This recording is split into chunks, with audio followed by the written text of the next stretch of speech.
TFT is not really known for being a high APM game. Compared to a lot of other games out there, TFT is pretty relaxed and pretty chill. But that doesn't mean that there are going to be times where having higher APM can actually benefit you compared to other players. In today's video, we're going to go over some key bindings that I personally like to use when it comes to playing TFT, and really just try to demonstrate just how important it is to actually use key bindings, especially if you're trying to grind and climb on ladder. So as you can see right now, we are on the alternate account right now on ChickenFeed229, and we're just going to queue it up into a normals game, and then hopefully we'll be able to demonstrate just, you know, the key bindings that not only I use, but also how they can benefit you in your games. So we'll just cut to the video as soon as, you know, we get into game. Okay, so we are inside of a game of TFT now, and already right off rip, you should already be scouting their opponents, see what kind of one cost they got, right? Be able to see already what kind of direction your opponents could already potentially be leaning here. So we have Emilio. Let's see. Second place is of Malzahar, Aurelia, Renekton, Orianna, Renekton, and another Malzahar. So maybe a couple of, you know, Ionia, maybe a couple of Void players. We'll see. So already off bat, how did I scout? Right, a lot of players when they scout, they like to click on their portraits, but this can take a lot of time, especially when time is of the essence. So how can we optimize scouting, right? And again, the way that I do it is through key bindings. And so the way that I have it bound is Q is set to first place, W is set to second place, E is set to third, R is to fourth. So Q, W, E, R makes sense, right? And then the row underneath it, A is for fifth, 6 is S, 7th is D, and 8th is F. And the way you can do this, if you go over to your hotkeys here, is just press escape, hotkeys, teamfight tactics, scroll down a little bit, and right here you can see scout first, second, third, fourth, fifth, sixth, seventh, eighth. Now, obviously, you might notice already that these bindings actually conflict with the default bindings for when you're trying to, you know, sell or refresh your shop or maybe even level up. I don't actually remember what the original key bindings are, but simply enough, you have to change those if you want to use my personal bindings. Now, I think, personally speaking, that being able to scout the exact opponent that you want to be scouting very, very quickly and rapidly is very helpful.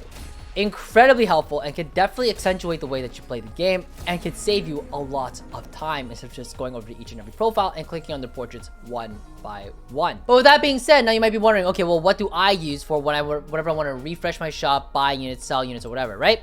So for me, right here, and I'll leave it on screen for quite a bit, so in case you want to copy my bindings and try to get used to them, that's totally okay. But for me, for deploying a unit onto the battlefield and returning it to bench, I set it to 2 because it's very, very close to QWER, ASDF. I don't want to be moving my left hand too much, if at all, if I can. 2 is set for deploy, sell is G, which you might notice is right next to F key. So if the scouting F last place, right? And then G is if I want to be selling a champion, right? Makes sense. 5 is to refresh the shop, which is again very close to the R key, so I don't have to move my hand. T is right next to R, so I can buy XP if I need it. And I actually have T set specifically for, you know, T and G actually like away, a little further away from the QWER. And the reason why is just so I don't accidentally like press a button and then, you know, my hand's resting on QWER, then I don't accidentally, you know, buy XP or try to level up some XP accidentally. That would be terrible, right? So those are the main ones that people have. You might also notice here, scout player clockwise and counterclockwise. I have it bound to period and like this bracket key. This is not actually those keys. These are actually my mouse bindings. And basically clockwise and counterclockwise, what this refers to is actually down here on the bottom right. My camera's actually covering it, but I'll move my camera for you. But on the bottom right here, there's actually a mini map that literally nobody uses. But if you look at this mini map, and you can see that if I use my mouse bindings, I'm going clockwise across the whole platform. Now, I don't really know if there's actually a pattern when it comes to the minimap on the bottom right. As far as I'm concerned, there is not. So is there like any merit to actually using this keybind? Well, in my opinion, there is if you want to scout the lobby very quickly. Now, obviously, you can just use QWER, ASDF, scout the lobby very quickly. Fair enough. But if you are just kind of playing lazily, you're playing with just your mouse, you can just honestly use your mouse to just scout as well. See, my left hand is right over here, but I'm able to scout very easily, and we are chilling. So that's something for the lazy players if you want to use it. But again, if you can, try to get used to QWER, ASDF. You're able to flick through different boards very, very quickly, right? And just to give you an idea here, I don't know what anybody else is playing right now in the current lobby, but here we're gonna pretend we're gonna scout here and we're gonna look over everybody's boards and see how quickly we can do it. Okay, as soon as the timer hits 20, we're gonna go and go. So we're seeing we're gunners. We are probably something here with some mere challengers going here endurance training, reroll bruisers, probably void gunner crest, so probably playing gunners. Piltover players, set the boss, and now we're back. Took us about 11 seconds to scout the whole lobby and get an understanding as like, okay, 2 to 3 gunner players. There's gonna be some people who are, you know, gonna be playing some bruiser reroll, some 1 cost reroll, which is good for us because we're trying to play into rogues, right? And there's a boss player, so we know that there's gonna be a reroll 2 cost player with some Ionia, right? So we already know, we already have an idea as to how the lobby's doing, and that took us 10 seconds, right? If we were to do it again, clicking through all the portraits, sure, it might take maybe roughly the same amount of time, but it's definitely going to be a bit slower and a bit more harder, especially if you ever misclick on the portraits like I do from time to time. You might hear me like double clicking on the portraits because I can definitely miss these because, you know, kind of a boomer. But definitely super helpful to know, super helpful to have. Finally, for some last key bindings that kind of are important, but really not that important, there is the toggle recap.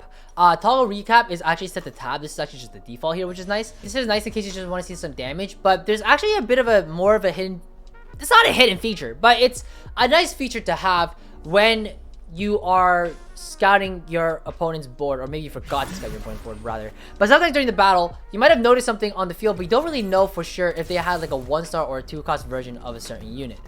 For example, if the person that I just played against, if we just open up the tab here, we can see that they all had 1 cost here, right? So actually being able to see the star level of your opponent's board is really nice here, and you can actually see it very, very quickly if you expand it on this side. I don't see too many people doing this because sometimes people just scout the board, they go, oh, that's a 2-star grace, that's a 2-star jinx. Like they just look at it and they know, right? But sometimes it's nice to be like, hey, you just fought somebody you don't really remember, but it might be just be faster just to toggle the recap here. And if you want to expand it for here, I have it set to 1. So I can see the recap here, and if I want to toggle through these different things, maybe I want to see the amount of shields and healing, maybe the damage blocked here, these other statistics, I have it set to 3, so I can just shuffle through these whenever I feel like it. Again, very niche use. It's not really that necessary. Usually, if you're scouting your opponent's board, just scouting their board makes more sense than just looking at here at the recap. But maybe like you just want to get a really, really quick feel for their board, and you can just quickly look through here and just figure it out like, oh, okay, this guy had a kill 2, Quinn 1, okay, it makes sense. I don't actually have to like click on their individual units to try to figure out what's going on. Again, is it like something that you'll use like every single game? Probably not, but it's still a nice feature to have in case you ever need it. Now, there's one final key binding that actually matters in my opinion, and that is actually for the carousel. So for those of you who don't know, this is my mouse over here, okay? I'm gonna drag my mouse over here. I'll put it over here on the top right of the screen, right? Top right of the board. Here's my mouse. I'm not clicking anything, but I am using my keyboard to move. So what you can do is that you can actually set a key binding for your little legend to be moving, and the only reason this is ever important is if you are on carousel. Now, why does it actually matter? The reason why is because you can actually double input your movement key.